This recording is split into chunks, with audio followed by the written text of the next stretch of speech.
kill that screen for me? Good morning, everybody.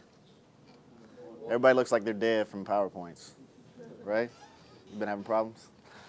All right. Hey, my name is Senior Master Sergeant Tim Quisenberry. I'm the Air Guard in-service recruiting superintendent.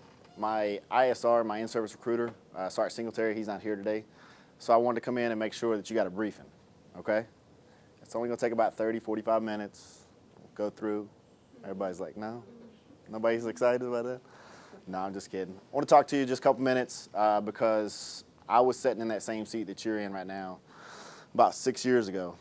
I did 11 and a half years active duty Air Force. I was an active duty recruiter. I did low plans on heavy aircraft prior to that. Loved recruiting. We were downsizing that year. I decided, hey, I want to stay in recruiting. I love recruiting. So the Air Force was like, hey, we can probably keep you in recruiting. So I looked at the Air National Guard. I came over to the Air National Guard at that point. Been active duty ever since. Haven't missed one day of active duty. I can retire in about a year and a half, 2 years. Same benefits as you, same retirement, same pay, all those good things. The biggest thing about where you are right now, trying to make that decision, is you're nervous, right? Is there nerves? Who's married? Who's got kids? Your spouse is talking to you, right? What do we do? What do we do about insurance? What do we do about that? The Air National Guard and the Air Force Reserve are very, very similar. Very, very similar. All the same benefits. The only difference is between us and the Air Force Reserve is educational benefits. Certain states will pay up through your master's degree. Education, that's the biggest difference. Same benefits as far as insurance, dental, base privileges, MWR, all those things. It's exactly the same. Exactly the same. Who's been deployed with Air National Guard members? Same thing as reservists, right? So I'll be honest, I was in the Air Force probably 9.5 years. I didn't know anything about the Air National Guard. I just thought it was the old guys that came in 1 week in a month, 2 weeks a year. You know, they came to our unit, and they didn't do a whole lot. Obviously, you know, once you get into it, you learn a lot more about it. It's those people that still want to serve, but they don't want to serve on a full-time basis, or they just want to keep that connection because of what Sergeant Johnson was talking about a while ago, the camaraderie, the insurance. Those are the big things, So anybody in here right now, without going into great detail, you're sure that you're getting out? Why? Without going into great detail. No names. I hate my supervisor. No. It's better for the family to go back home, but I'm going to go reserve the card to keep that. Okay. Over here. Saw a hand over here. No? Who else is for sure they're getting out? Okay. Rollback. What's that?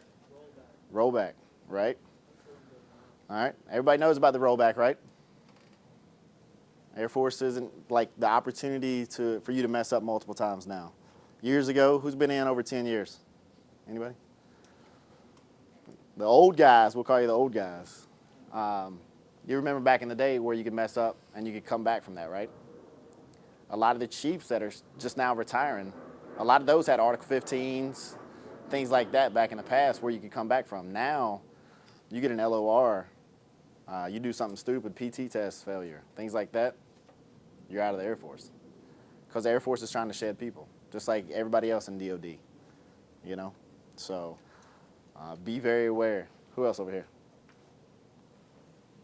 Yeah, I'm separating. Like, pretty much, I've tried cross training, tried doing everything else. Medically can't do Pass it what down. I want to go and do, and I don't want to do my job. What's your job? Weapons. Okay. 2 Whiskey 1? Yeah, 2W1. Okay. All right. That's the other beautiful thing.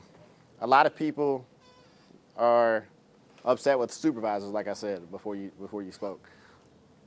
They don't like their supervisor. They don't like their job, and they hate their base.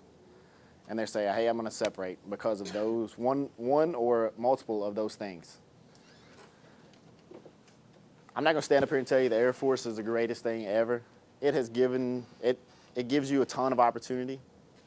It's like everything in life, there's good and bad. There's a lot more good than there is a lot more bad. So what I look for and I try to tell people is make sure that you're 100% okay with separating before you separate. If we're shedding people, if we're trying to force people out, do you think that you can come back in? Anybody? No? Air Force will release a list the end of every FY, and they'll say, all right, hey, we need 40 TAC Ps, 40 prior service recruiters, 40 linguists, and that's the only prior service we'll take. And you have to be fully qualified in those AFSCs to even apply to come back in. A couple years ago, any cops in here? Dog handler? Okay. Dog handler? No. Air Force was hurting for dog handlers about 3 years ago.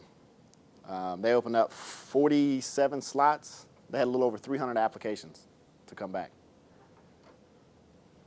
So obviously those 300 people saw the grass was green on the other side, got out. Like, okay, the grass may not be as green as I thought it was. And then they tried to come back in. 47 of them made it.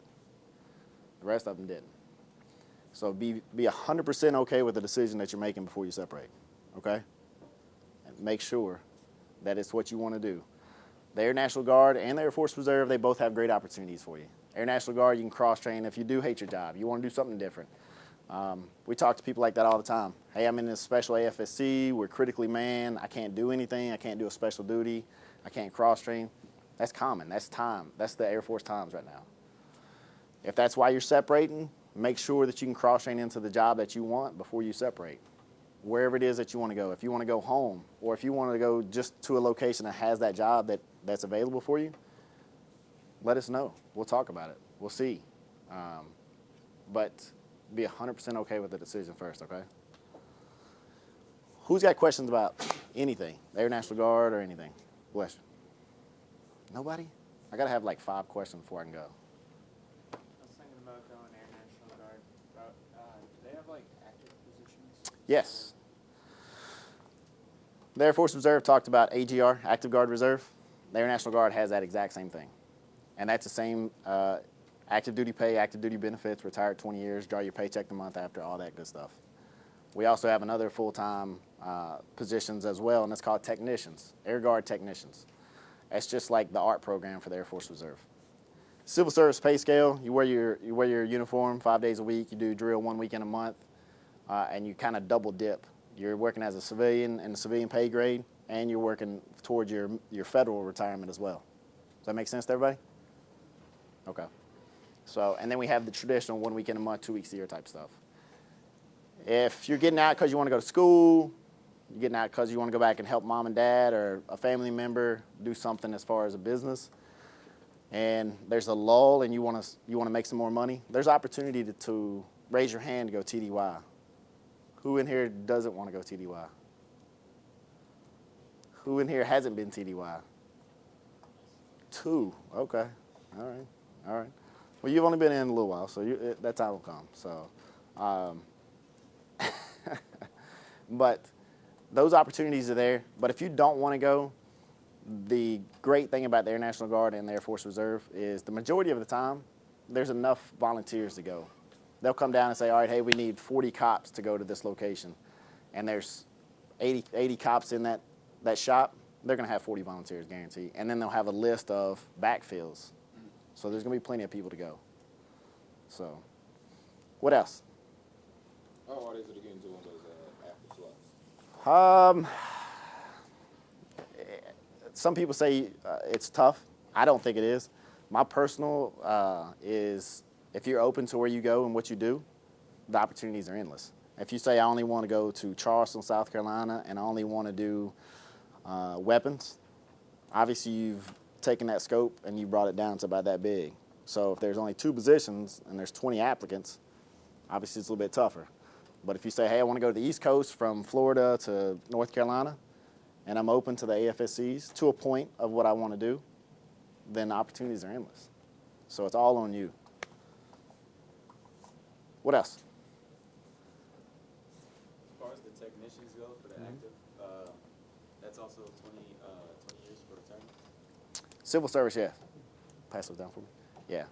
And there's different calculations. You can buy your active time back and all these different things. So, yeah, that's good. Who else? Who else is on the fence as far as I'm separating? Why? just want to transition into civilian career field. I mean, civilian life. Okay. I've been in a while, so I'm just ready to try something new. Okay. All right. Go ahead. So I'm also on the rollback for some of us in here. Mm-hmm. When it comes to going to guard or reserve, is that going to be harder for us to go to other functions as well? It depends on the AFSCs. The reenlistment codes. The reenlistment code is what you get when you separate any active component. So the rollback, some of them, they're hitting them with a 2X RE code, and we can't do anything with those. We're working a waiver right now at National Guard Bureau in D.C. to see about waiving some of the people that aren't being separated for cause. You know, if you jumped up on your commander's desk and kicked the stuff off of his or her desk, then we don't want you because you have a problem with authority. If you failed a PT test and then you passed the PT test after that, that's something where we can look at, you know. So definitely talk to Sergeant Singletary and see what we can do for sure. Who else? You got a question, huh? Come on. This young lady sitting beside you. No questions? Why? If you go into the guard, can you only do your career field if you're transitioning from? No. That's the beautiful thing about it. You know, Sergeant Johnson was talking, you know, you asked a question about Palace Chase, ma'am, if you Palace Chase out. A lot of the people that Palace Chase out, and Palace Chase is a program where you can apply to separate active duty early. After you've completed at least half your initial contract, you can apply to separate. Probably 75% of the people that apply for that program want to cross-train. They want to get out of their job. They want to do something different. So that's one of the beautiful things about the Air National Guard is it doesn't matter if you're avionics now and you want to go do supply or vice versa. As long as you have the ASVAB scores, you have the physical, and you have the depth perception and the color vision, you're good to go. It's all about what you want to do and where you want to go. You can control the process so much more over here. Believe me, I was active duty. I understood. I PCS'd, 5 times within 11 and a half years. You know, a couple of those I asked for, a couple of them I didn't ask for. But it's just one of those things to where you can control the process over here. So if you want to go home or you want to go somewhere else or you want to go to where a school is that has a program that you want, whatever the case may be. So the opportunities are there. I highly, highly recommend that everybody go talk to Sergeant Singletary, and his office is directly across the hall from here. Go talk to him before you make any final decisions. Who's bought a car in here? Pretty much everybody, right? Did you buy the first car that you saw? Shopped around, right? Researched on the internet, all those good things. Do the exact same thing with this because this is your livelihood. This is your career. And when you separate active duty Air Force, you got to be okay with leaving it, okay? I can't stress that enough. Make sure you talk to him. How do you work with joint spouse? As far as, because we're mill to mill, and right. He stays in and I get out and go charge or... It's actually very easy because pretty much everywhere that there's an active duty base, we have a unit on that base or very close to that base. So let's say... Does that limit your AFSC then? Sometimes. If, let's say you're intel right now and you want to go to South Carolina or Florida, we don't have an intel position at that location, they'll say, all right, hey, here's the AFSCs that you qualify for. What do you want to cross-train into? The next time you guys PCS, let's say you go to California at that point, you'll have 2 AFSCs at that point that they can look for. If they don't have those 2 AFSCs, they can do the exact same thing again, and they'll send you back to cross-train. So a lot of people look at that as a benefit. I mean, obviously it's everybody's different preference, but you can cross-train as many times as possible. But as far as, just like active duty, they don't have a guarantee for mill to mill. They'll try you. We'll do the best we can. So it's the exact same way. Any other questions? I know you guys are tired. You've been in here all morning. It's hot. Sun shining outside. You want to go home. Who's going back to work after this? All right. My bad. Sorry. No, I'm just kidding. Yeah, these guys are like, yeah, just keep going. All right. Talk to Sergeant Singletary before you leave. Call him, set up an appointment. You got his business card. Shoot him an email. Talk to him. If you're still on the fence, whether I want to get out, I want to stay in, go talk to him. Go talk to the Air Force Reserve. See what see what the best benefit for you and your spouse and your kids and what your future goals are. Okay? Who came in the Air Force to get education? Who's been able to succeed in that? Not as many hands went up. Ops tempo? Was that the reason? Ops tempo? Where you just got in, you're like, I want to party. Because that was me. That was me. I'm just going to tell you. All right. All right. Look at all the options, all right?